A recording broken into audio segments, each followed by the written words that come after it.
CS greetings to you guys, you CS goers. This is Mid-Round Call. I'm axtremes, with me HAzE and I got Profeci, and we're here to talk about Counter-Strike. This is episode 2, and we're going to get into some exciting things about Dreamhack. Who would have thought Dreamhack's exciting? It is. We're going to talk about Dreamhack Anaheim. How you doing, HAzE? I'm doing fantastic. It has been a great day of CS so far. I mean, what a way to start the week. IEM Katowice, best of threes all around. I have been indulging, procrastinating, and making the most of it. Who needs to work or study, right? Hey, I am working and studying by watching these games, Mike. What do you mean? I see. Prof, how you doing, mate? Pretty good. I mean, got a lot of CS to watch at the moment, so I think we're all quite happy about that. Yeah, absolutely. There's kind of a smorgasbord, shall we say? That's definitely not a Polish word, but you know, I don't know Polish words for varieties of food, so can't really talk. Except for dumplings, I like dumplings. Didn't do your research, did you, Mike? No, not at all. Nothing new there, then. Oh, the burn, the absolute burn. Yeah. Well, I think we should just head over to Dreamhack straight away. Prof, also just on your mic, maybe just give us a little bit more volume or closer or something, if you don't mind, my good man. Jeez, now you're literally in my brain.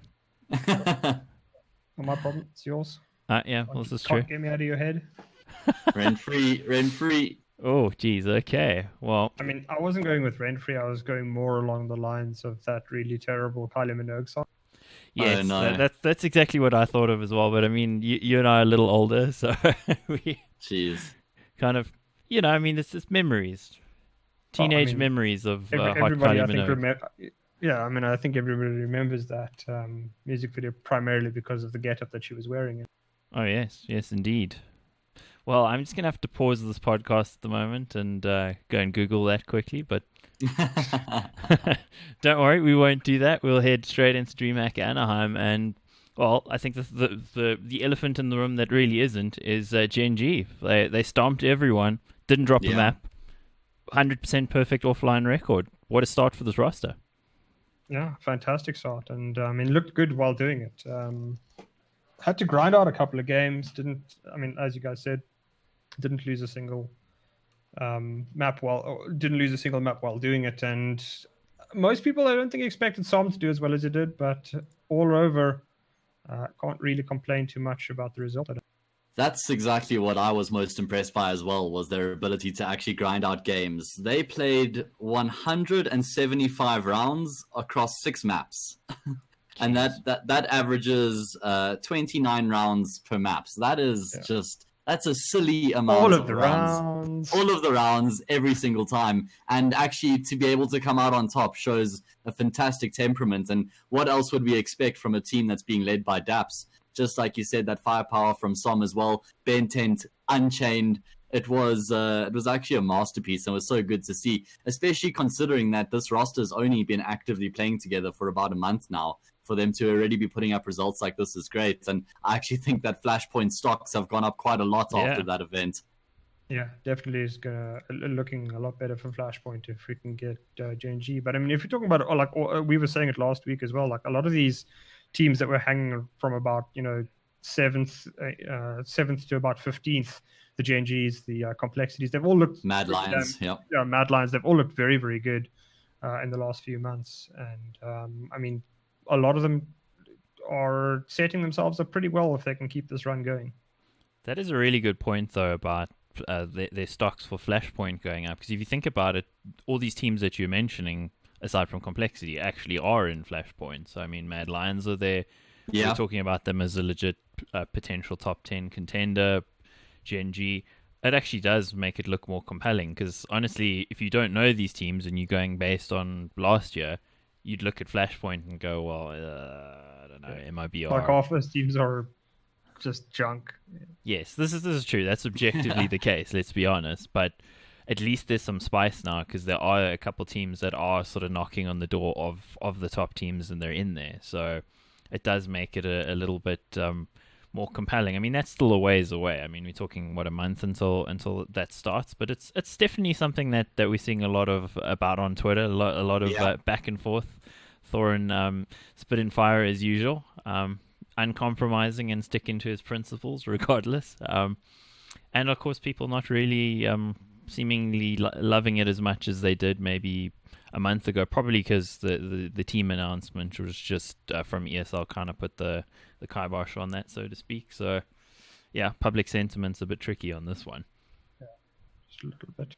But let's get back to Gen.G, actually. Sorry. Yeah, so there was something I actually wanted to say about them, and it's all of the teams that they beat at the event are actually teams that are going to be a part of the next ESL Pro League season. So that's also a little bit of spice as well. If you think about it, ENCE, North, Complexity, and Furia are all teams that are going to be a part of that EPL season. So I think that's another little one-up for Flashpoint and Gen.G in particular. But they just looked so well-rounded as a unit, which is exactly what we would have expected. Like I said earlier, from a team led by Daps, that is the epitome of the teams that he builds up.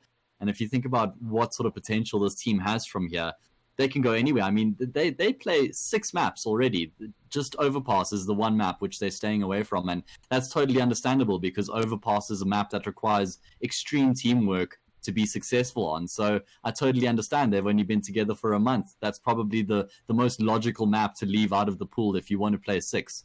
So yeah, I think it's great from Gen.G's perspective. And I think that they actually have quite a high skill ceiling after what we saw this weekend.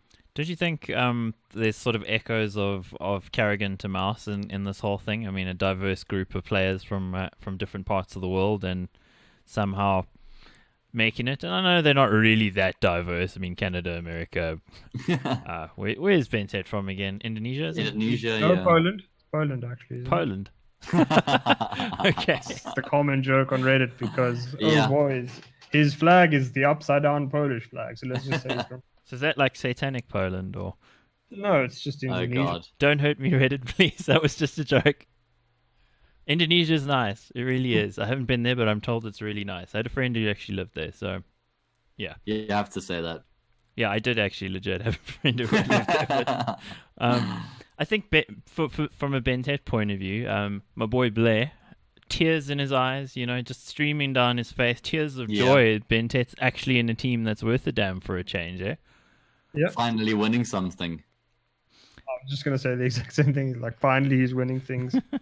And he's still, he can play in an international mix now. So he's clearly, I think, bumped his stock up big time. Can you even imagine how he must be feeling right now after making that move and already be reaping results like this? I mean, from a guy who just suffered through so many difficult times in Tyloo, just so many people looking to him, having so much on his shoulders, to be able to shift to a team now where he's playing in partnership with a 17-year-old sitting next to him. He's got no responsibility on his shoulders from a leading perspective, and he's actually just got so much potential and so much ahead of him right now. I think we could be seeing something big from Bentet heading into 2020, especially, like I said, considering that leadership responsibility has now been relinquished. And yeah, I mean, interested to see where he goes. Like I said, that partnership with Som is looking good. They've got a really good line of communication between the two of them, and they're working really well. Yeah.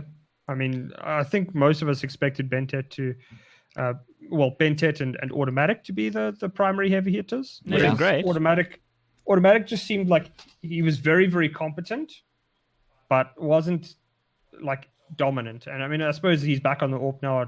He did swap off the AWP for a while and back onto the rifle, and now he's back onto the AWP. So yeah, I really do hope they can that they can just keep him in that one spot, because he does play a more of like a device, hold the angle, more tactical type of AWPing. And I mean, it fits. They did have Kuster, who's used to be an AWPer, but I mean, he's like, that's the one guy on that team I don't understand. Like, I don't really understand what Kuster's there for. I feel like this is his sort of last big hurrah. If this doesn't work out for him, then he might start to be overlooked when these sort of projects come up in the future. But at the moment, I think he still definitely has a chance to prove himself and show that he is worthy of being in this team. I think he had a good event. He did what was required of him in the team. Do you think with Kuster though? Like, I mean, I don't know if you guys caught. I think it was the DDK show, his Spotify podcast, where he interviewed Steele, and Steele actually said that Kuster was like one of the worst players that he'd played with. Oh, really? Which is I didn't catch that. And maybe I'm misremembering it, because I've listened to pretty much all of the Counter-Strike podcasts, so they do blur together a little bit. But It wasn't because of like skill or anything. He was saying like you didn't take direction well and didn't listen, that sort of thing. But I mean, he's been famously lacking in direction as a player, even when he first came up as part of Ryu's team. I mean, it was famous that Ryu basically had to what do you call it, like micromanage him around the map. So it just seems as though he hasn't evolved as a player when that's really what you want from a youngster. yeah, and he's not a youngster anymore either. I mean, if you consider you going back to like 2016 when he was in Liquid and he was the next great hope. I mean, that was the mountain that, amongst many mountains that Moses has died upon and been wrong about, that Kusta was going to be this amazing player. So it just didn't happen. I mean, it was a failure in Liquid. He just didn't do anything beyond that. So yeah, I'd agree with you on being a last chance for him, Matt. I would hope to see him step up, but then the question is also, you got automatic who's AWPing. Bentet can be a primary AWPer if he wanted to at times. Then Kusta, who was an AWPer, now is a rifler. I don't know, like they're seeming to make the roles fit, but I do think they could probably be better with somebody else. But again, if there's anyone who can get something out of a player, it's Daps. I mean, Daps has shown a proven ability to build teams, and he has yet another a feather in the cap, saying, look, this guy's ability to just piece the roster together and make it function from seemingly disparate elements. It's hella impressive. Something Prof and I were talking about earlier, actually. We were talking about how Gen.G's run here at Dreamhack Anaheim maybe compares to Complexity's run at Blast Premier, and my contention on that one is Gen.G look way more legit than Complexity, and part of that I'd say is just down to the fact that it's Daps and he's battle hardened and proven at doing this. So you'd look at it and go, well, he's already got the credibility behind his ability to make rosters work. So I would say his credentials as an in-game leader and a roster builder are definitely better than Blame F's. Blame F is relatively unproven, actually. So I do think this Gen.G team is going to continue in this vein, whereas I think what we've seen with Complexity is like they've got insane firepower, they've got an insane upside. Their skill ceiling is ridiculous, but they fail online. They failed pretty badly in the semi-final here as well. So I got to give it to Gen.G. Between these two teams that in the past couple of weeks have blown people's minds, I think Gen.G are going to keep doing it. I mean, from what I've looked at Gen.G, I think it's more sustainable than what I saw from Complexity. Complexity,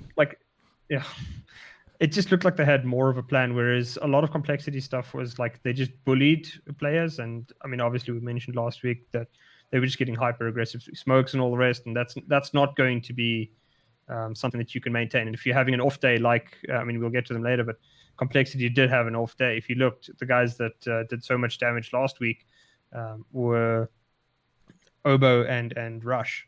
Poison was still pretty good. I'll give him props there. He seems to be like, if he can continue this, perhaps a very, very good find. But Oboe dropped off significantly at this event, and you could see the difference immediately. They just didn't have that impetus, especially on the CT side, where they could just crack a T side defense, especially with bomb plants down. There weren't as many clutches, and that just ended up significantly impacting how successful they were. And at the end of the day, that's exactly what you need. I mean, Gen.G beat them in, I think it was the first game, if I remember correctly. Yeah, I got to pull the HLTV stats up. No, it was the second game. Oh, there we go. Was the winners match, if I'm not mistaken. Lay the knowledge on us there, man. Yeah, Group B winners match. Yeah, 16-13 on Inferno. So, I mean, I think the jury is still out a bit on Gen.G because Som has had such a great performance, and that's just always the thing. 17-year-olds don't usually have those kind of performances very often, and when they do, those tend to be like the best players in the world that are coming up. So Som is certainly one to keep an eye on, much like Oboe is on Complexity. It's just what I can look at and what I saw this weekend from Gen.G, it just seems more sustainable than what Complexity was running a couple of weeks ago. So don't you think all the naysayers about Som, around the time of Envy, he's not that good, that's putting it mildly about what people say on Reddit and Twitter about a player when they don't succeed. If you look at that, though, in the light of how he's doing in this roster with a proper in-game leader, it seems to be going pretty well. Yeah, I think it's important to take into account that he's just 17 years old, and you can't really judge him off of one stint in one roster, especially considering all the things that we've heard coming out of that NV team. There's been a lot of drama that's come from that. No way, man. Are you telling me that you can't judge a player off one you know performance? What, Mike? I know it's a revelation, it's crazy. But actually, and when he's 17, it kind of adds to the equation. Everybody comes out the womb fully formed with all their skills. I mean, we know that, right? And actually, Mike, we weren't all blessed like you, so unfortunately, that's not how we all work. I came out bald, and I'm still bald. Jeez, at least you're keeping up the standard, eh? But in all seriousness, I think that we have heard a lot that came out of that Envy camp, which just must have been completely counterproductive for him to try and excel. If you think about somebody who plays off of confidence and needs the system to believe in him and everybody around to really just be thriving and buying into that one dream and idea, if they didn't really have that and they weren't really all seeing eye to eye, then it never was a platform for him to excel. So I think coming into this team now, we know Daps, like we've said multiple times already here this evening, he has that ability to bring the best out of a player, especially when he can see what their strengths are. Even sometimes the individual that he's working with doesn't really, see exactly what Daps is trying to work with, but over time he can draw the best out of them, and I think that's exactly what we're going to be seeing here. So with more time, there's actually room for improvement, which is actually scary if you think about it, considering how well they played already. Absolutely. Did you notice the shade that I inadvertently threw at Nifty there by saying with the proper in-game leader? Oh, jeez. Oops. Okay. I don't think anyone's going to call you out on that. I called myself out. I mean, I was just like, I like being a target, clearly. I mean, I don't know. Like, I think Nifty's an effective player, but like the fact that he just wants to in-game lead is just so detrimental to his ability to get onto better teams and to probably just be a better player. I mean, there's no player that I think IGL makes a better fragger on the server. There's just too many other things that you have to think about. Yeah, maybe people can say Nico, but like the thing is, Nico builds an entire team around himself, and then the rest of his team suffers. So the team gets worse. That's not a very good IGL at that point. I think it might also come down to the personality a little bit. Like in the public eye, he comes across as a really nice guy, but sometimes there was that one thing between him and Liquid. I don't know if you saw that little snippet on Rivalry's social media. Was basically just he asked who he thinks they asked him who he thinks the most overrated team was, and he said Liquid, and he just went on to say he was saying how they don't always seem like they want to win, and they've got problems with egos, and they don't know exactly how to work the team game because they've got so many egos in the team, was basically the point that he was making. I mean, and hot kettle. Yeah, it's exactly my sentiment. So yeah, like I say, just going back to my original point, he seems like a really nice guy, but behind closed doors, sometimes the people who seem the nicest can also be a bit conniving in a way. Not that I'm accusing him of being like that, but that's what I do behind your back, Matt. So sometimes agendas and stuff, that get worked. At least it's not behind my back; it's like right in front of me. Yeah, just exactly. Fuck you, man. I think on Pika's advantage, they did speak a couple times actually about Nifty as well, like the behind the curtain sort of stuff, talking about sort of the inter-team backstabbing and things going on. So I mean, this is the information we have publicly. We don't really know, so flame away if you like. But this is what other people have said as well. Yeah, it's that was twitlongers and players leaving a team. Name a more iconic duo at this point. Oh. Yeah, it is a problem. I mean, just going back to Gen.G, I do think that the team is being molded. The one thing that they did gain out of this, apart from just the nice pocket of money, is that they've qualified now for Dreamhack Masters Jönköping. That's a good point. So that's like the next step up. So we'll get to see can they hang against the big boys? Because for the most part, I mean, a lot of teams here, I think every team here has flaws and certainly, Gen.G didn't play any of the elite competition that's going down in Katowice at the moment. So, fantastic from Gen.G, but I think we need a little bit more to know exactly how good they're actually going to be. Because I just have a funny feeling that some has overperformed slightly here. If you can keep it up, by all means, I'm happy to watch. But it's rare to see 17-year-olds drop stats like this and carry their team throughout an event. I actually think it was ideal for Gen.G to be coming to this DreamHack Open Anaheim as their debut event because, as you said, they don't have, or they weren't the same teams or the same caliber of teams attending this event as they are Katowice. But that's not necessarily what you want when you're going to your first event. You want to feel like you can be competitive and maybe push for a title, because winning a trophy at your first event just creates a huge amount of inspiration and creates a lot of confidence, gets the momentum going. So I think from that sense, it's actually a really good catalyst for them to continue to push forward now so early on in their roster stage.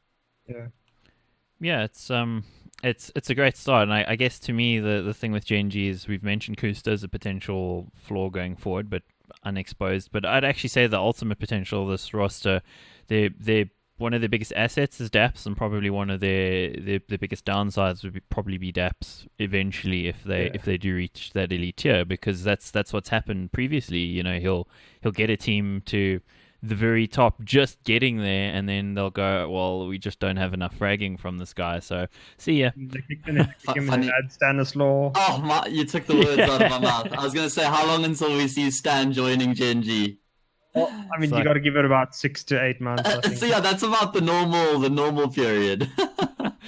Yeah, it's unfortunate for Daps because he's been so good at building teams, but also his whole approach to it is like, oh well, sorry guys, kind of thing. It does seem to be something we suffer from a lot in North American CS anyway. That in a scene where there's so much bravado, pardon the pun there, from a year ago, but there's so much sort of chest beating how good we are about our the individual aim. That's kind of the American play style, and we have that in South Africa as well, let's be honest. But despite that being the sort of prevailing FPL, ESEA, MDL kind of attitude, when it comes to the elite tier American teams, they're mostly populated with players that are kind of quiet and sort of wallflowers, so I kind of wish a little bit more of that American sporting chest beating would come through with the North American teams, because it would make it more interesting.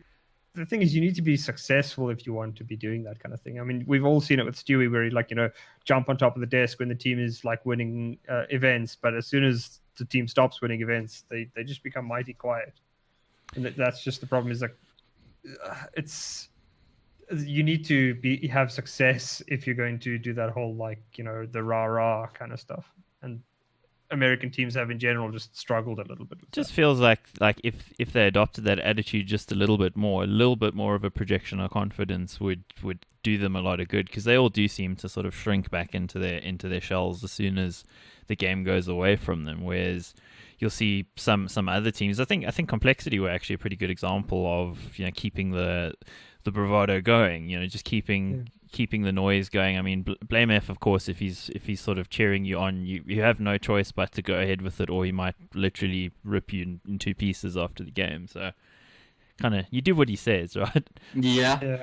Well, maybe we should use this to actually jump in and talk about Complexity a little bit. Yeah, absolutely. Their performance at DreamHack Anaheim, I think they were looking really good in the early stages of the event, and I completely anticipated that they would beat Furia in the semi-final and set up an awesome rematch between themselves and Complexity in the grand final to sort of determine who that what would that make them, the second best team in America is at the moment, or North American depends team. on who you talk to, right?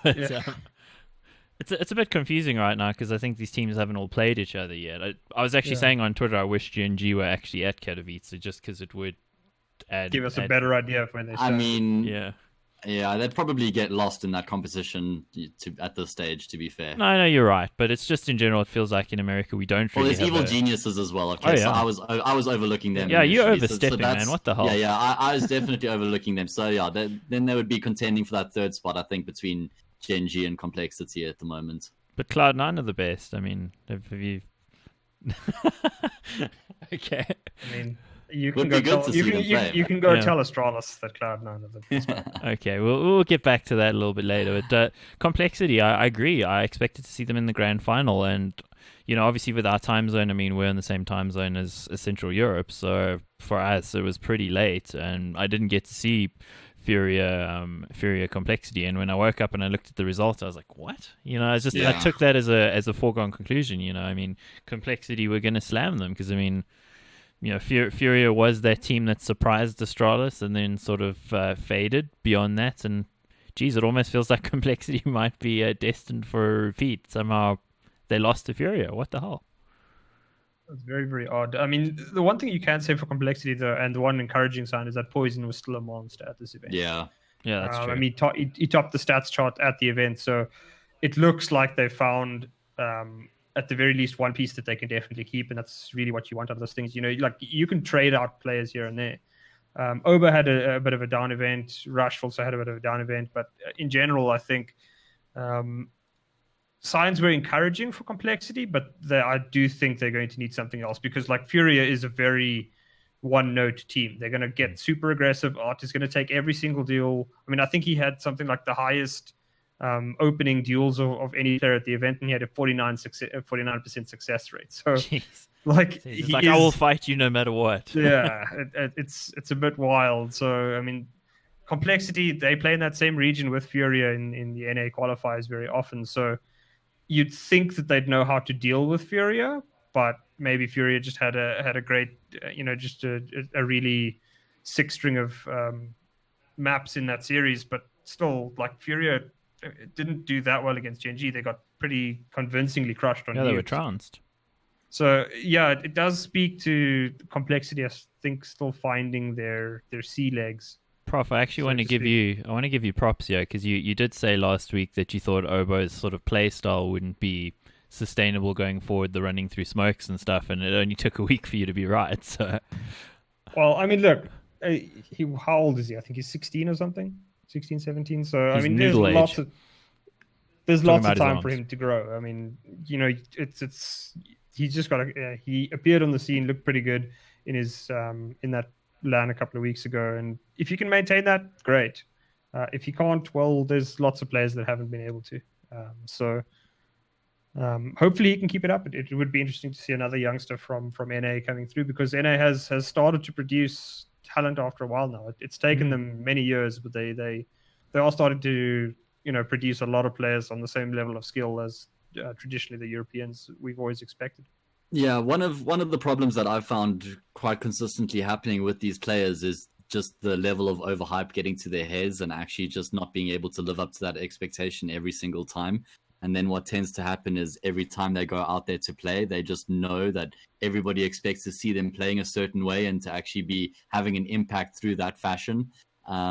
So when you get that in your head, it starts to become a bit of a problem because you overthink the situation and you put too much pressure on yourself because now you want to always perform like that. And I feel like that's what happened with Obo at the major. And there was like all this talk about how he's this young kid and he's going to just absolutely destroy everybody. And then, pitched up and the pressure got to him. We've seen something similar happen with Stewie as well. He had to go through a bit of an evolution. Some probably to a degree that happened to him. And just like you said, there are a bunch of these players. And I think it's almost inevitable that somewhere along the line, you are going to go through a dip. I mean, that's the way of life. It's about how you get yourself out of that dip. That's what really genuinely separates the men from the boys when it comes to this conversation. So I think that Obo does have what it takes. I think he's in the absolutely correct environment with Complexity. Jason Lake, you couldn't get a better CEO just to make sure that the kid doesn't feel the pressure, make sure they focus on taking that off of him. But yeah, that would be one of the most important things that I would be working on with these young and up and coming talents is just to make sure the experienced players are performing to the best of their ability, because then that takes the pressure off and it allows for those inexperienced players to just dovetail and really perform. I mean, the other good thing about Complexity is that Config was looking pretty good as well. That's really the kind of guy that I think everybody wants to see get back to some level of his late 2016 form, because when that guy's on, he's an absolute monster. I'm a big Config fan, man. I mean, like, I love the CSGO bad boys. The guys are gonna talk a bit of shit in the interviews and be a bit of an arsehole on Twitter and then do it on the server. And I mean, the Fnatic guys, JW, Flasher, they've been fantastic at that. Always enjoyed that. I don't know why fans don't enjoy it. I mean, you got to love to hate the guys, right? That's the whole point. Yeah. Config, I think he's almost the ultimate evolution of that. I've just been waiting for him to get back to that level of form, Prof, because I just want to see him slamming people on Twitter again and on the server, because we need those kind of personalities in CS. Yeah. He's reformed though, man. He's a No, say it ain't so. Config 2.0 has come to the light side. No. I mean, jokes aside, you know that Jason Lake actually said that the reason he signed Config was because of his response to Thorin's article that he wrote, and because I know that was amazing. he instead of acting out against it and getting touched and taking it personally, he actually took a step back and said, holy shit, everything you've written is right, and I've actually fucked up really badly over the past 12 months or whatever it was at the time. So that's a fantastic mentality, and it just goes to show as well that being the bigger person actually goes a long way. I mean, it landed him a really, really good contract, you know, just the way that he genuinely and authentically responded to the situation. It goes to show it's important to be a genuine and authentic person. Don't you think that's the coolest story arc as well? Because I mean, I've just described him as such a bad boy, and you know, that's kind of been what he has been. But he can also undergo this transformation to being essentially loved because he responded so well to you know, basically being told, listen, you've squandered your career. You could have been great. Do something about it, and he actually has done something about it. So I mean, that's the main anecdote, is that it's like you still have time. It's like you're still not all is lost yet, you know. Yeah, I think in esports we also tend to write players off at a fairly young age. I mean, when a guy's like 25, he's like, oh, he's spent, he's used, he's done, kind of thing. But I think, you know, if anything, you look at the polls from Virtus.pro back in the day, and you know, as recently as like 2017, 2018, those guys were still continuing to reinvent themselves and continuing to be competitive. So I think, you know, we don't know what the upper age limit is in esports, but you know, a guy like Config, so young, I mean, he could still play for another 6 to 10 years if he wanted to. So, you know, I'm just glad that he realized that, because I think too many players kind of, they're amazing and then they just sort of fade. I mean, actually talking about Polish people, Snacks is a prime example of that. I mean, he's still under 25, so wow, what the hell? Don't even joke.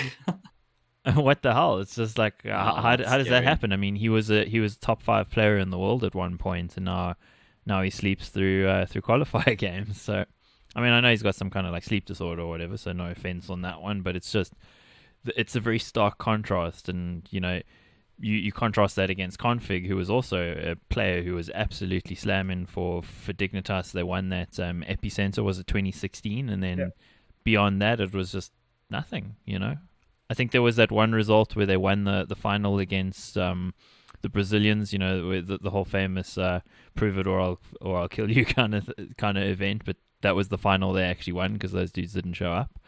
Yeah. And I think that might have been the last one that he did. So I'm just really excited to see him do something in Complexity, but Complexity really do need to find a little bit more consistency, because that to me is their issue at the moment. Their upside is amazing, but the ability to deliver it on a consistent basis isn't there yet, and I think that has a lot to do with their playstyle.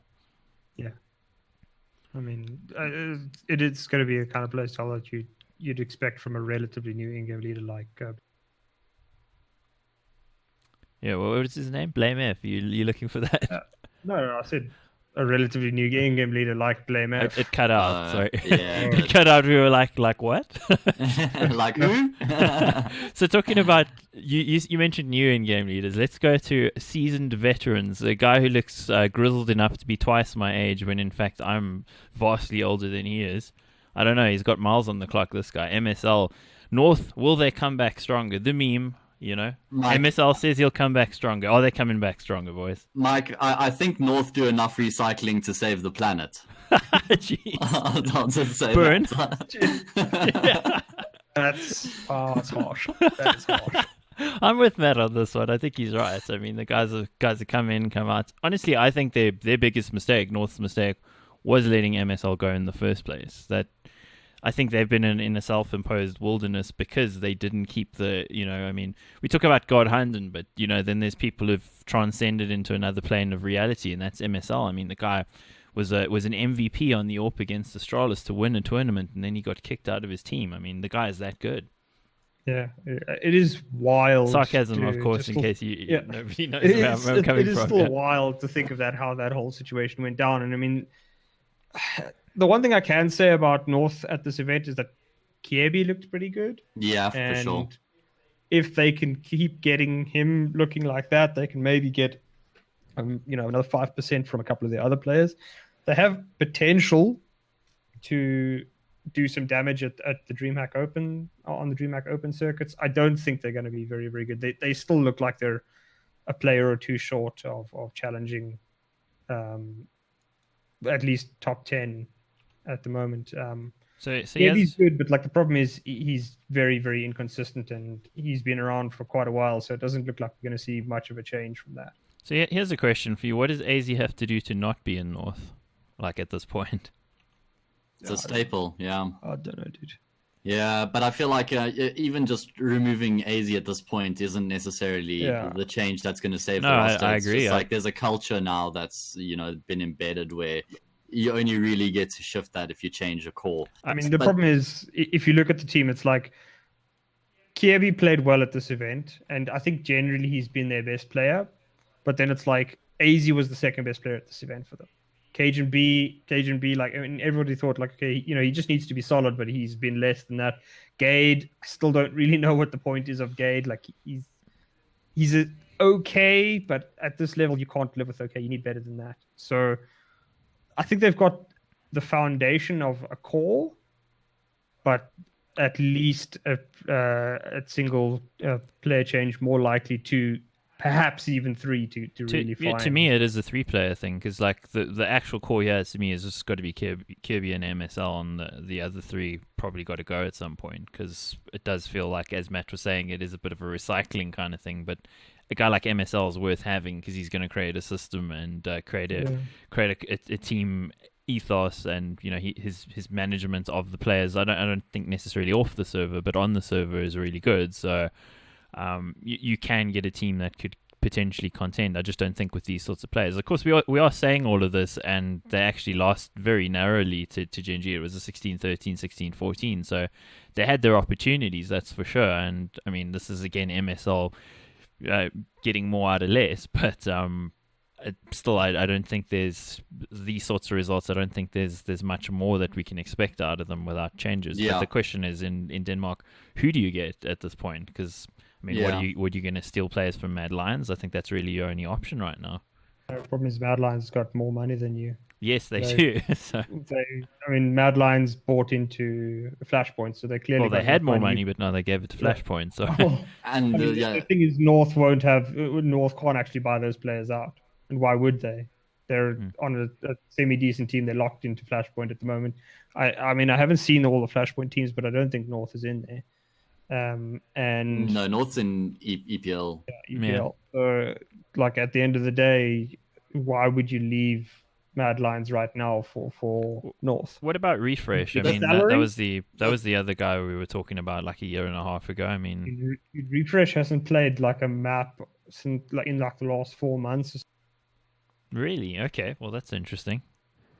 Yeah, the irony of North's situation is that they actually had, is it Roge or Roger? Roy. Roy? Oh, okay, cool. Thank you, Sean. They actually had him on... Oh, no. Apologies. Sorry. I just want to... Refresh is playing on Copenhagen Flames at the moment, so he has actually been pretty active. Oh, okay. Roy was actually on North's books in their academy team not too long ago, before that whole... debacle was scrapped just for ethical reasons. But they had him. They was right there, and they decided to rather invest in the journeyman and go for the experienced players. And it hasn't worked out for them. So I mean, 1 or 2 different decisions a year and a half ago, and maybe North is that consistent top 10 team, but it just hasn't really worked out that way. A couple bad roster changes, and they've just been stagnant. I think that's the only way we can look at it, even though they've got these Danish players who historically are actually powerhouses in their own regard. It's just they don't live up to that expectation anymore, and they've missed the boat, unfortunately. I think. I mean, the problem is that North is, you basically might as well just scrap the roster and just start with MSL and Kirby all over again. But I mean, how many times has that been said by multiple different podcasts and multiple different talking heads? Yeah, we're just copying them. North is just it's just one of those things where it's like you just got to burn down the whole house to rebuild it from the ground up, because right now, there's not enough that's salvageable in the near future, and they're in a terrible situation right now because they're multiple chopping and changing, and all the times that they've gone, they just seem to have made every bad roster decision that you could have, and they've dropped so far down the pecking order that like the other teams probably won't want to they aren't as scared of North stealing their players. I think if you're anymore. a player, you don't want to go there. Yeah, it used to just be that North would steal from Hunden and then Astralis would steal from North. That hasn't been the case for a very long time. Yeah, I think that North should have been looking to when they were going through a bit of turmoil towards their. Well, I mean, when have they not been going through turmoil? But I think back to that Fragsters team, Bubsky, Stavin, Torben, Dragonfly, Refresh. I'm looking at the roster list now. That was a team that you could see that was like a proper up and coming Danish team. Just maybe not necessarily as those five together, but all of those five individuals had displayed a mad amount of potential. And I think that's when they should have been looking to try and get the signature of someone like Stavin, who's now in Heroic. He was clearly going to be one of the stars in the Danish scene, but instead they decided to stick with Gade and then pick up Cajun B. I think they should have been looking to sign one of these younger players, because that's actually been one of the recipes for success in some of these teams in recent times, is finding themselves someone like a Brokey, who's unmolded and has the ability to play this new meta brand type of Counter-Strike, which, like I said, North seem to be outdated, and maybe that some factor or element of youth is exactly what they needed. You calling our Lord and Savior MSL outdated? I will not stand for this aggression, Matt. And there's a movie quote for you that you don't even get, because you don't get movie quotes. Yeah, there we go. At least I don't have to be the one to say it anymore. Well, something I also don't get. ENCE. Oh, ENCE done. Is it time to call this project over? Because, this is not a good look. Again, other podcasts have said this. Possibly the worst roster move ever to remove Alexi B and put Sunny in there. It has not worked out, has it?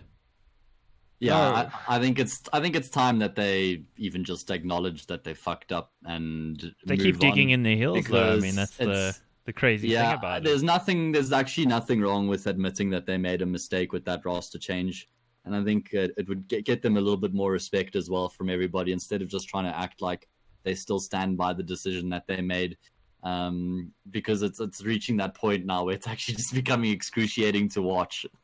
It's become a meme, because you think about it, easy for ENCE, such a great meme. Haha, easy for ENCE. It's so easy for us. And now, I mean, they've become within the same lifetime of the same team a meme for a different reason. It's kind of crazy how culture works, but. Yeah, it's bad at this point. I mean, they've been dunked on by their own fans for a long time now, probably a good 4 or 5 months at this point, and no end in sight. The problem with this whole thing is, though, like, where does ENCE go now? Yeah.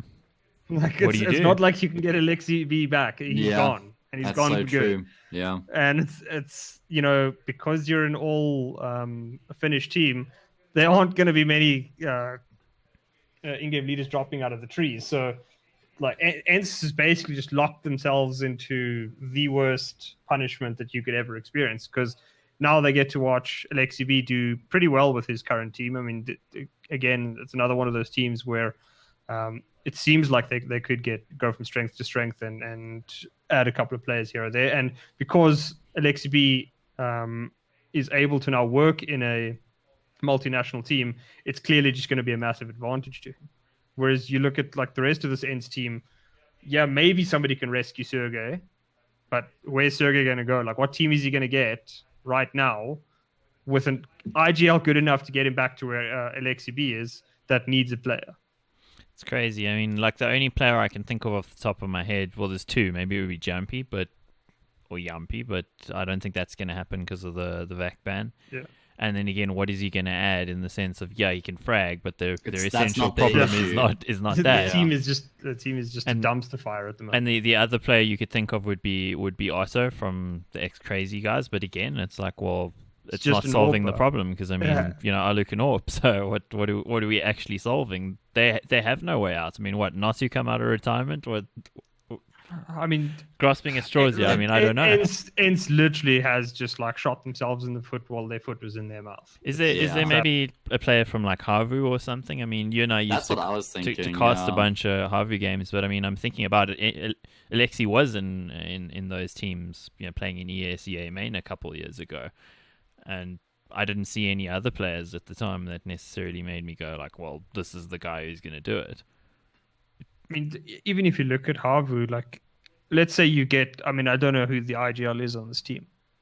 Like, the thing is, Havu hasn't exactly covered themselves in glory either. So, like, they're solid, but ENCE doesn't want solid. They want to be the best in the world. That's why they made the change for Sunny. And unfortunately, they just made the worst possible change for Sunny, because they removed the one guy that somehow got that team to work together, put in an extra fragger, and then the whole team collapsed in on itself, because now they don't know how to, run. They don't know how to play a tactical game anymore, and that was what Alexi B pretty much brought to the team. So they've basically just screwed themselves so hard, and I have no idea how you fix that problem. Well, Prof, I just want to point out that for once you actually are wrong, and I'm going to hang you out to dry, because you said Havu haven't covered themselves in glory, but in fact they did cover themselves in glory over the weekend, winning Asus ROG Winter 2020 against LDLC. So, there was some glory at least covering going on. Just saying. I mean, who's on that LDLC team? I have no idea, actually. Literally no idea. I was following my boys' fate. They lost to Havu in the semi-final, but LDLC is Sixer, Lambert, Haji, Logan, and Gringo. Gringo doesn't even have a picture on HLTV, but wow. yeah, Okay. it's just, like, Havu, well played, beat them, but like, again, the issue that they've created for themselves is that you can't solve it anymore. Yeah. You have literally just screwed the boot. There's nothing you can do. Like, you can't undo it anymore, because Alexi's not going to come back. The rumors that they like shit talked him in the scene, that's just a done deal. It's over. Yeah, it's really, if it's going to be saved, it's going to be something that none of us are really aware of. It's going to be some player they'll pull in, like a Golden style thing, just out of the blue, and while he's actually pretty legit. But, that's a very, very, very rare thing, and I don't see that happening. Also, culturally, Finnish people are far more reserved generally than the Swedes. So, you also don't really see like a 16-year-old or 17, 18-year-old guy just coming out of the blue and suddenly being able to be a competent in-game leader. It's a different culture. So yeah, I think a bunch of these guys, or actually all of the ENCE players, have also developed quite serious egos over the past 12 to 18 months as well, obviously before things started going downhill. So I think they're going to be reluctant to also just work with some player who hasn't really proven himself in any regard yet. So, like, even from that prospect, like you're saying, Mike, their natural way of going about it, they're very reserved people. But even now, on top of that, they've also got these egos as well, which is going to make them even more reluctant to go down that route. So, like you're saying, Sean, there's actually there isn't even like a silver arrow. There's actually they just need to keep on grafting and getting up every day and trying to make this project work one way or another, because there's actually no other solution that's more plausible than them digging themselves out of this hole. So they've which realistically, I wouldn't bet on it. Hey, I'm not saying hold your breath, but I'm just saying, you know what? Maybe 6 months down the line, this ENCE team has been able to figure their shit out. They've been able to develop a style of play that's actually sustainable, and maybe they do start competing for that top 10 spot again. But I don't see them getting back to the same heights that they were at, where they were actually they were the third best team in the world at one stage, I think. They might have even been second briefly when Astralis were playing. Yeah, so I don't see them getting back to that point, but I do think that they can perform better than they have been over the past 3 months. Yeah, it's just, and pigs can fly, basically, is where we're at. It's been lackluster, and, well, I'll use that as a transition into something else that was lackluster, and then to a third thing that's lackluster. So, I don't know if you guys are fans of Star Trek. I like Star Trek a lot, and there's a show called Star Trek Picard that just came out, and I think it's horrendous. But Starfleet headquarters is the Anaheim Convention Center, and how do I know? Because I've been to the Anaheim Convention Center a bunch of times for conventions. So that's the same venue they had this event at. And this event wasn't lackluster; it was pretty good. You know, DreamHack Open you tend to think of not being great, but it was actually pretty legit. But the other thing that I'll bring in as lackluster was Forza. I just, I mean, the long tradition of being fantastic at a major qualifier, whatever you want to go with, as a CIS team, and then not really being much of anything beyond that, they seem to be carrying that on. Well done to them. Sorry, sarcasm again. Sorry, I know my tone of voice doesn't always make that that it doesn't make that clear, but yeah, Forza 6th to 8th place. Yeah, really not what you'd expect of a team that was as competitive as they were. They won DreamHack Winter last year, so you'd expect a little bit better than this, but they didn't really do a lot of anything. Yeah, it's kind of. I mean, I want to say it's surprising, but it's also like I've come maybe because I just delight in the misfortune of others. I mean, or something. But I've always just thought now that whole thing of CIS teams doing really well at majors in various capacities, it does seem to be like quite a tradition. If they're not called Navi, beyond that they tend to fall off. So, I mean, there's no real stat that I can put behind that. It's just observable. It just seems to happen. So, yeah, I don't know. Do we see Forza maybe as this just being a bad event for them and they're going to be better again, or is this actually the true level? Personally, I've always felt like they do have a bit of a ceiling. Like they'll always be that tier 2 CIS team and never really consistently break through and reach playoffs in big events. I mean, let's not forget that Flit was sought after by Navi, and they weren't able to get his signature, and they Forze went as far as to play the no, actually he wants to stay with us. He wants to be in our team, and he really believes in our idea. And it's like, mate, just say the buyout was too expensive, but he had no choice. But it wasn't him saying it; it was also like the CEO or something. Yeah, totally. It's like, I promise you, he definitely said that to me. He told me himself. It's like, yeah. What? And it's that whole mentality of like, he doesn't. There is no other answer which allows them to walk away from the situation with a smile on the face. If he says, "Yeah, I really want to be in Navi, but I don't have a choice," then when he walks into the practice room the next day, he's not going to have that same relationship with his teammates. I don't think so. Even if he did say to his CEO, "Yeah, I want to be here," it was only because he knew he didn't have any other choice. Please, sir, pay me a salary at the end of the month. But, I mean, look at their results, though. I mean, they lost 16-8 against North, not even remotely close. That was the best of one. And then we come to the best of three, where the ostensibly British team Endpoint 2-1 them. And, I mean, it was super crazy close Vertigo 28-26 multiple overtimes marathon match. I don't think it was vintage Counter-Strike at all, but... yeah, that was grimy. Yeah, but... they lost 16-7 on train after they took Inferno. So it's just not a good look, because, I mean, Endpoints are it's journeymen. I mean, we know Crucial, we know Surreal, we know Robin. These guys have played in multiple teams. I mean, I think all of us have casted them at various points. And, they're just sort of solid, unexceptional kind of players. I don't really know too much about Thomas or Mighty Max. I saw some guys on Twitter saying how Thomas is like a legit player. Yeah, he's the AWP. I mean, he was hitting some nutty shots. I think there was one round. I know on the Dust 2 map, I forget, might have been against Complexity. I know that he was going pretty nuts on that one map, and he looks like he could be solid. But again, it's like I just don't understand why Forza dropped against Endpoint. Endpoint is like, I mean, most people wouldn't be able to name these players at all. And yet Forza dropped a pretty bad series. Exapower was still pretty solid, but I mean, he is the AWPer, so he's the one that looks like they had real talent, but I mean, he's never going to get picked up by Navi, while Navi has Simple on the books. Yeah, they didn't actually play Complexity, though. It was just those two games. But, I mean, your point stands. Forza are just unexceptional. Yeah. Nothing really looked to work for them. It didn't have that same level of swagger that we saw from them previously. And that, again, common theme. Vegas Squadron, they did that. Quantum Bell End Fire did that. It's just... the long tradition. It continues. I think, as is traditional, I'm going to now bag on MIBR because that's fun. What do you guys Sure. think? Lackluster. We'll go with that again. I mean, MIBR, are you kidding me? At this point, 6 to 8. They should have been a team that was in the running to win this thing, right? At least top 4, dude. At least top 4. I think you could maybe expect an outside bet at making the finals, but to not even make playoffs is like massively disappointing.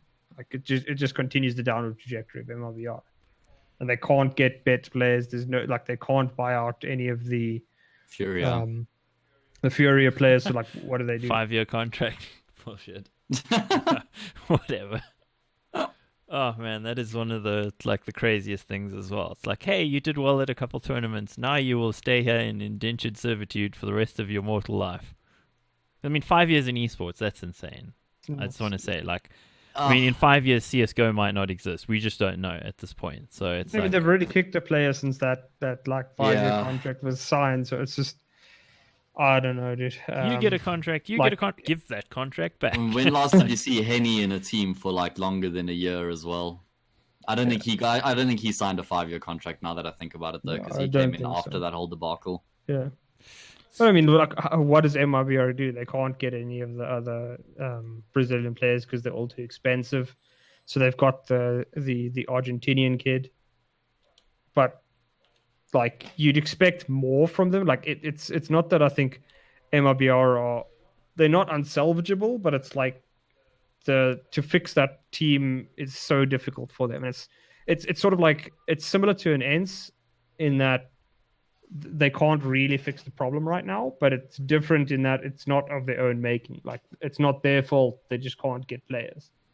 Yeah. So they can't get a Caserato who you would have a look at. They can't get a couple of the other players, a Vinny or one of those others. So they're basically just stuck with this roster, and they can only change one at a time, and it won't be from one of the top, say, even fourth Brazilian teams. So they're basically punting on kids that are complete unknowns, even to them probably, and it's a horrible situation for MIBR to be in. But especially with the money behind the whole thing, the legendary major winners that are in the team, it's a very difficult one for them. The only match that they actually won here was against ENCE, and again we've already outlined why ENCE is a team that's in terminal decline at the moment.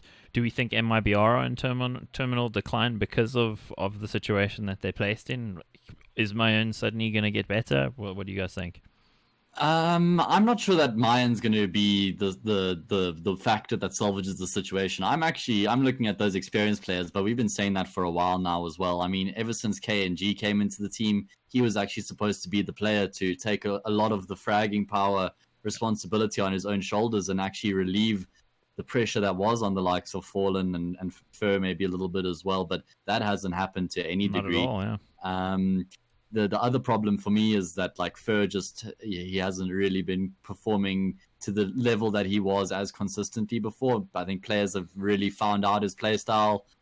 He's one of those players who's either goes super hard or not hard at all, and when you are in a position to deal with that, it becomes very difficult for him. So yeah, I don't know. I mean, terminal decline is a rough phrase or term to use, but I don't see a shining light that's going to be salvaging their situation. Yeah, the problem is they can't fix the problem because they can't get the players that could potentially solve their problem. But even with this five, do you think with these 5 players, do you think that they would be any way capable of getting to a top 5 consistent? No. You also got to look at the... You look at MIBR, that's anything less than that is disappointing, right? I mean, by the standards they've set for themselves. Exactly. Yeah. But I mean, the one shining light that MIBR does have is that they still have Fallen, and Fallen, he's shown that he could make multiple teams work. Now the biggest issue is they can't get the players to try it out. And that's the problem at the end of the day.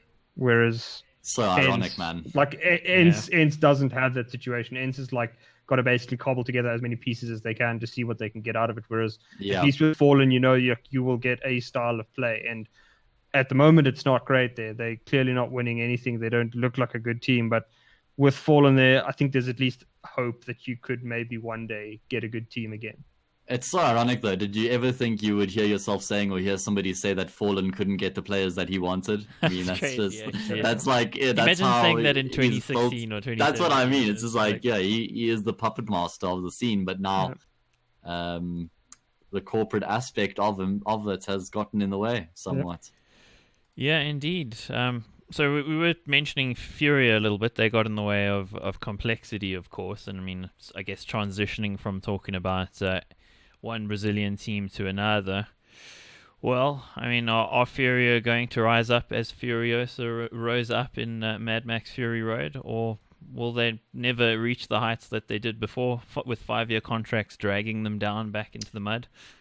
Well, I was actually quite impressed from what I saw at Fury at this event. I think that they've been able to add an extra dimension to their game that we haven't really seen from them in the past, and it's a little bit more finesse and nuance, a little bit more. So of the not nuances holding than W, basically. Is that, that we've what seen you're from them telling in the me? past. Yeah, maybe not as much. So There's still were definitely 3 that, of them not running down mid on Inferno at once? not as much From as we've CT seen in the side. past. That is definitely still the main theme in their approach, but there's just a little bit more thought behind the way they go about their business. Some more boosts, a little bit more passive play where there has to be switching things up and trying to be more That unpredictable. boost was cool, eh? You guys see that on Twitter? Which one? There was actually the they triple were boost. okay. The one on Overpass, or Yeah. You see, the thing is, when you look at CS, 15 rounds a half. That's basically what it boils down to. And on the T side, if you can consistently come up with 6 or 7 different ways, innovative ways to find the first pick in the round, you put yourself in such a good position with that early 4 versus 5. So with these quirky, innovative boosts, if you can actually you come up with 5 or 6 of them, you come up with almost guaranteed ways of getting yourself those early picks. So I really like that was the way that they were going about their game. The problem is it still feels too gimmicky for me to like really ever rely on it. It's like a different version of what they were last year, but they've added a couple of strings to their bow, but it's still, they just seem to still live and die by like that ultra aggressive in your face play style where like they're either going to like win every duel or they're just going to sort of fall flat. And that's just the real problem for me with this Fury team. They look great at this level, but it's usually because they have enough skill on their roster to at least match up with other teams here. And if they get that momentum rolling, it just feels like they love to play in the chaos of those kind of rounds. Whereas a couple of the other teams, you can't really handle that kind of play style if you haven't played against it enough. And against elite competition, I don't think Fury will do much of anything. At this level, they can still make finals and potentially win tournaments, but I just don't see them being much different from this. Well, this is basically what you'd expect from them. Make a final of a Dreamhack, Yeah, like maybe win it, but more likely than not, up against a team that can stymie their aggression, they'll just sort of peter out. So, well, something you said there, I think definitely is borne out in the results. If you look at the chaos element, that's really what they were about last year with their crazy aggression. Against North, they actually like absolutely trounced them 16-3. So, against a very, very structured team, when you suddenly thrown sort of a spanner in the works, they did it against the Charlottes last year as well. It's just like, how do you deal with what they're doing when they don't even know what they're doing in some senses? I mean, they had the cool boosts and everything, but again, there's also just that like mad, like, why are they doing this? What do they do? Oh, we're all dead. That kind of element that they have to them. So I think they are a wild card team going forward, but I think more the fact that they were in the final was more down to complexity, bottling it a little bit in the semi rather than them necessarily being better. I don't know, that sounds a little bit disparaging towards them, but it really felt like that to me. Like, it didn't seem like they had the potential to be proper finalists, so yeah. I think, yeah, sorry, Mike, continue. No, I was just going to say, and then in the final, obviously, the first map wasn't close against Gen.G. The second map did go to overtime, but Gen.G were never under real threat of even losing a map there. Yeah, they let Furia get back into that. They could have ended that a lot sooner and made it a far more one-sided final than the it actually NA was. special, eh? The thing about Furia, though, right, is that like you were saying, their play style might not be sustainable to consistently place in the playoffs or high up at these top events, but I think that they do still have that potential to make a crazy run at something like Immortals did in the 2017 major. Like, I still think the fact that they have the ability to do something like that, in my opinion, they have that potential, then that's still enough for them to continue with this team, and to enough of a reason to, because there's no point in playing in a team if you don't think that you can win those big events and you can actually make a proper mark on the scene. And yeah, sure, they might not be able to consistently be in the top 5, but they do have those players who are capable of popping off and going crazy in an event and actually still winning it. So for me, I still think that's enough to validate them as a roster that is, worth watching and keeping in your good books, if I can put it that way. They definitely are a spoiler team. Like, they're the kind of team that you don't want to play early in an event, because they can just knock you over in a best of one and then just ruin your whole day. Like they did to North, So very much the case. So we were talking about whether they're legit or not, I guess. Endpoint is another team we can transition to. Are they legit? I'm going to be honest. I didn't watch much of Endpoint. Okay, well, I'm just gonna put this out there. I'll venture to say it. Endpoint have been hyped a little bit. I saw some of the Brits on Twitter saying, like another great British hope kind of thing. British CS is back, but the team isn't majority British. Number one. It is. It's 3 Brits. It's 2. Oh, 3. Oh, you're right. 3. You're right. 3-2. I was getting it the wrong way. Okay, fine. I don't know what majority means. Flame me. Okay, fine. Okay, so you're right. It's 2/3 British. It is a British team to a degree, but I don't think necessarily that they're going to be anything more than a flash in the pan. I mean, I just don't see it happening again. I feel like they were just in a good position, as opposed to the right time, the right day kind of thing, as opposed to them necessarily being a legit team. I mean, they went up against North and got absolutely thumped 2-0. KB dropping plus 28 over the series. That's nuts. And I mean, it did just seem as though Thomas had a bad series there, and it looks as though this is the kind of team that sort of lives and dies by its players' form on the day, and that just never strikes me as a team that you can really bank on. So congrats to making it to the event, and certainly they gave us an interesting look, but it doesn't seem like there's going to be much more than that from Endpoint. Like, they might appear at a couple of Dreamhack opens throughout the year, but other than that, it's just a very forgettable team at times. I think, unfortunately, for someone like Robin, he's missed out on the best part of his career, maybe. Just, there was that whole issue with the VAC ban, which barred him from playing at Valve-sponsored events, which is actually now, as far as I'm aware, has been removed. So he is actually eligible to play at those events now. But he's been around since I've been watching, since 2014. He's been in the mix, and he's always been a name that's been hovering around and jumping, from all those different Swedish teams, those grassroots teams, those feeder teams, but just wasn't able to go to the next level because of that problem with the VAC issue. Now that that's been taken away, it's like someone who was wrongfully implicated in prison who's come out and it's lost his best years. Yeah. I think he's a good player. Same as Crucial, another person who's he's been around for a long time and hasn't ever really been at the top level. Surreal, one of those players as well. So yeah, I agree. I think you'll see them there or thereabouts, but never really pushing into the upper echelon and making an impact against the top teams.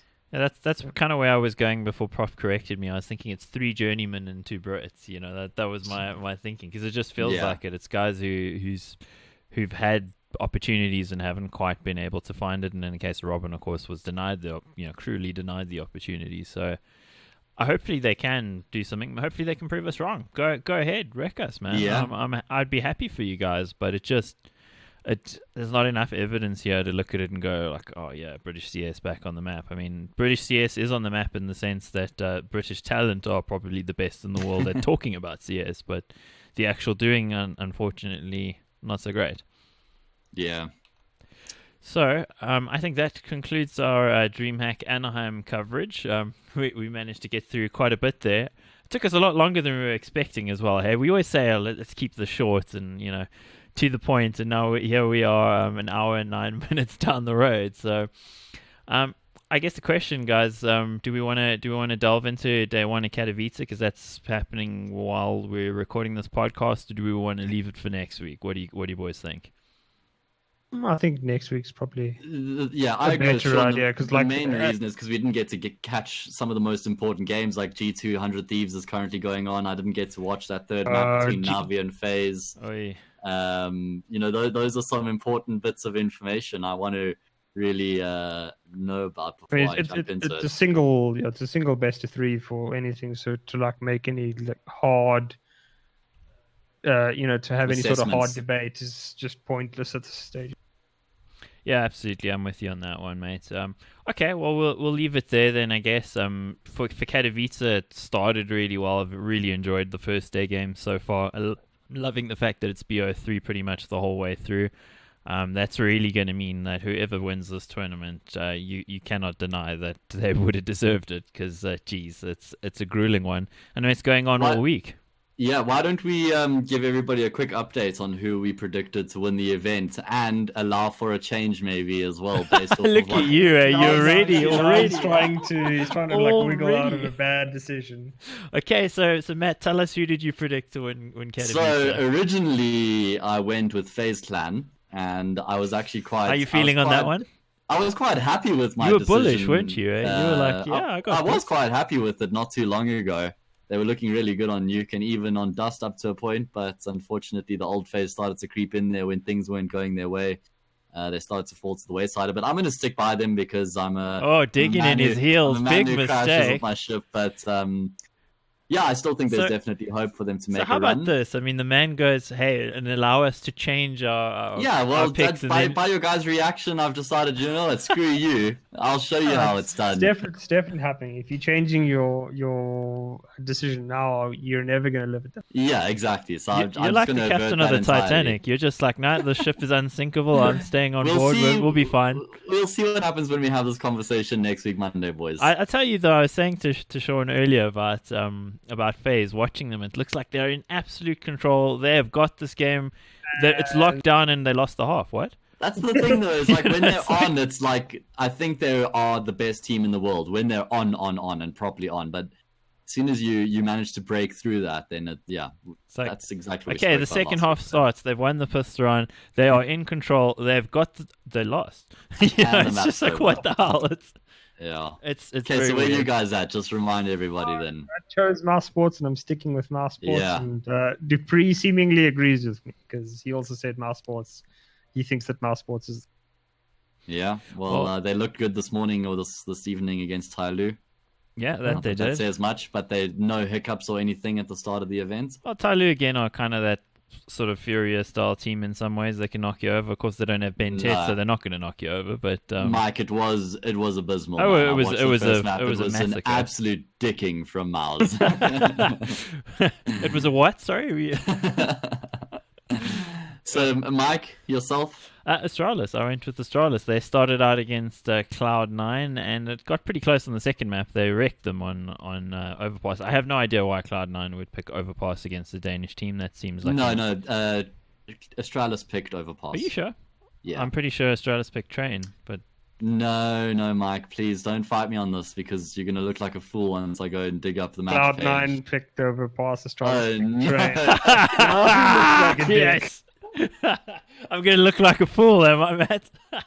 Oh god. Okay. Well, I mean, to be honest with you, Mike, I just thought Overpass Astralis. There's no way in the world that they go with the. That's why I say against the Danish team. To me, it seems insanity. Like, why would you pick Overpass? Especially when both Inferno and Vertigo were still in the map pool as well, which are maps that we've seen Cloud9 play really well on in recent times. But then again, both of those maps are maps that's always the question with Astralis. Is like, where do you go? They have a 6-map map pool, so you have no breathing room at all. And unfortunately, it's just like they had a bad selection, shall we say, because they had 6 maps and it didn't matter where they went. But they Overpass might have been the worst. Like this version of Astralis, like their Overpass has always been good, but it's never been like dominating or dominant, and that's just the thing. So like, I can't fault Cloud9 for trying overpass, but like it did look like they were playing against Astralis on Astralis's map pick. It was a very, very brutal overpass game. Train, Cloud9 I think actually looked a little bit better on. But... Yeah, they looked legit there. I mean, Floppy looked really good in a few rounds. I mean, he had me shouting. I was at work. Sorry, you shouldn't be watching Counter-Strike at work, but it was it was worth shouting about. But it was all about the clutches for them. They kept them alive. Modem gets a clutch, OC gets a clutch, Floppy gets a clutch, and if not for that, I think they were out of the game. And unfortunately, when the double AWP came out, it was over. So I mean, Astralis tested a little bit on map 2, but not tested enough for me to go, oh geez, well Astralis, what, they're not going to win this tournament. I still think they've got the pedigree. They're the best team at peaking at the right point in a long tournament, and this is a long tournament. So I'd expect them to make it through to the playoffs, and it's going to be a tough run for them. We were talking about this last week. It's not an easy run if everything goes as it should. But, you know, they're the team that's shown themselves capable of this, and I think they're still going to do it. Nothing today dissuaded me from that, especially that first map. I mean, I was like, okay, well, this is exactly what should be happening. And, I mean, I'd love Cloud9 to do great, because, I mean, we've all been casting Sonic and JT for years. I've even played against them, and it's just... I want them to do well, but it's just there's a very big gulf between those two teams, unfortunately. You were just saying as well how Astralis tend to peak late in these competitions. They're really good at doing that. This is also IEM Katowice, historically a competition they've performed really well at, also with their previous organizations. So they're certainly comfortable here. They know what it takes to get the job done. Between them and Fnatic, I think they've won the competition 6 out of 7 times. So crazy. It's quite a feat. To the stars in the flying saucer, the Spodek Arena. If you don't know what I'm talking about, look at some of the fly cam shots and the ad breaks. It does look like a flying saucer, and I predict Astralis will travel to the very top in the Spodek. So, top of the stratosphere. And top of the evening to you guys. That's our podcast, I think. Anything else you guys want to say? No, not really. Oh, okay. Well, usually can't shut you up, but hey. FaZe are going to live like another couple days on this, and then it's all over for the Matt. I'm sorry, you dug your heels in. You're going to lose. Yeah. Oh, well, I live and die by what I said, Mike. We'll see where we are next week, Monday. Yes, we shall indeed. Thanks, guys, for listening and watching Mid-Round Call. You can catch us on YouTube or Spotify. If you want to check what we're doing, we're going to release an episode every week. Maybe more. We'll see what we do. There's our Twitter handles underneath at axtremes, at Profeci Gaming, and at HAzE Castings. Definitely give us a follow so that we can tell our mothers that somebody on the internet that isn't them loves us. Have a great evening, guys. Have a great day. Cheers.